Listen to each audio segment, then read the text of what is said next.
மிகவும் எதிர்பார்க்கப்பட்ட மக்களவைத் தேர்தல் 2024 க்கான அட்டவணையை இந்திய தலைமைத் தேர்தல் ஆணையம் நேற்று மார்ச் 16 அறிவித்தது. அதன்படி ஏப்ரல் 19 தொடங்கி ஜூன் 1 வரை 7 கட்டங்களாக மக்களவைத் தேர்தல் நடைபெறுகிறது. தமிழகம், புதுச்சேரியில் ஒரே கட்டமாக ஏப்ரல் 19 இல் வாக்குப்பதிவு நடைபெறுகிறது. அன்றைய தினமே தமிழகத்தில் காலியாக உள்ள விளவங்கோடு சட்டப்பேரவை தொகுதிக்கான இடைத்தேர்தலும் நடைபெறுகிறது. நாடு முழுவதும் மக்களவைத் தேர்தலில் பதிவாகும் வாக்குகள் ஜூன் 4 ஆம் தேதி எண்ணப்படுகிறது. மக்களவைத் தேர்தலுக்கான முதல் கட்ட வாக்குப்பதிவு ஏப்ரல் 19 ஆம் தேதி தொடங்குகிறது. இதில் 102 தொகுதிகளுக்கு வாக்குப்பதிவு நடைபெறுகிறது. 89 தொகுதிகளில் இரண்டாம் கட்ட வாக்குப்பதிவு ஏப்ரல் 26 இம் தேதி நடைபெறுகிறது. 94 தொகுதிகளுக்கான மூன்றாம் கட்டம் வாக்குப்பதிவு மே 7 இம் தேதி நடைபெறுகிறது. 96 தொகுதிகளுக்கான நான்காம் கட்டம் வாக்குப்பதிவு மே 13 இம் தேதி நடைபெறுகிறது. 49 தொகுதிகளுக்கான ஐந்தாம் கட்டம் வாக்குப்பதிவு மே 20 இம் தேதி நடைபெறுகிறது. 57 தொகுதிகளுக்கான ஆறாம் கட்டம் வாக்குப்பதிவு மே 25 இம் தேதி நடைபெறுகிறது.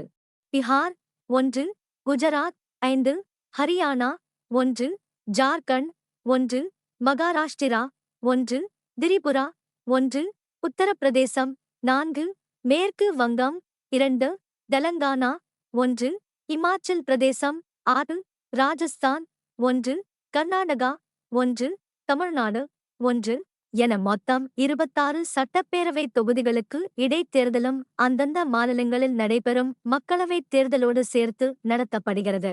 தமிழகத்தில் விஜயதரணி ராஜினாமாவால் காலியான விளவங்கோடு தொகுதிக்கு ஏப்ரல் 19 ஆம் தேதி வாக்குப்பதிவு நடைபெறுகிறது. நாடு முழுவதும் உள்ள 28 மாநிலங்கள், 8 யூனியன் பிரதேசங்களில் உள்ள 543 மக்களவை தொகுதிகளுக்கான தேர்தல் தேதி அறிவிக்கப்பட்ட நிலையில் தேர்தல் நடத்தை விதிமுறைகள் உடனடியாக அமலுக்கு வந்தன.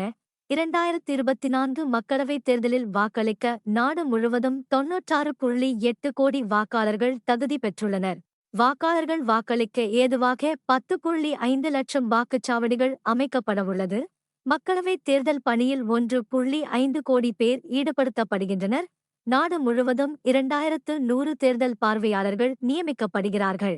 இன்பத் தமிழ் எங்கள் உயிருக்கு நேர் என்பார் பாவேந்தர். நம் உயிருக்கு இணையான தமிழுக்கு மேலும் சிறப்பு சேர்க்கும் வகையில் 2ஆம் உலகத் தமிழ்ச் செம்மொழி மாநாடு சென்னையில் வரும் 2025ஆம் ஆண்டு ஜூன் மாதத்தில் 5 நாட்கள் சீரோடும் சிறப்போடும் சிந்தனைச் செயல்திறத்தோடும் மாபெரும் அளவில் நடத்தப்படும் என தமிழக முதல்வர் மு.க. ஸ்டாலின் அறிவித்துள்ளார்.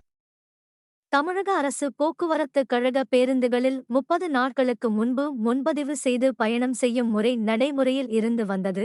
பயணிகளின் வசதிக்காக நேற்று முதல் பயண முன்பதிவு காலம் 30 நாட்களுக்கு பதிலாக 60 நாட்களுக்கு முன்பாக முன்பதிவு செய்து பயணம் மேற்கொள்ளும் வகையில் மாற்றம் செய்யப்பட்டுள்ளது. எனவே தொலைதூரம் பயணம் மேற்கொள்ளும் பயணிகள் இந்த வசதியை பயன்படுத்தி தங்கள் பயணத்தை முன்கூட்டியே திட்டமிட்டு www.tnstc.in மற்றும் TNSTC செயலி மூலம் முன்பதிவு செய்து பயணிக்கலாம் என்று கூறப்படுகின்றது. சென்னை துறைமுகம் கடந்த 2023-24ஆம் நிதியாண்டில் மிகதிகபட்சமாக 48.99 மில்லியன் மெட்ரிக் டன் சரக்குகளை கையாண்டு சாதனை படைத்துள்ளது. சென்னை துறைமுகத்தில் இருந்து கார்கள், உணவுப் பொருட்கள் உள்ளிட்ட பல்வேறு பொருட்கள் வெளிநாடுகளுக்கு ஏற்றுமதி செய்யப்படுகின்றன.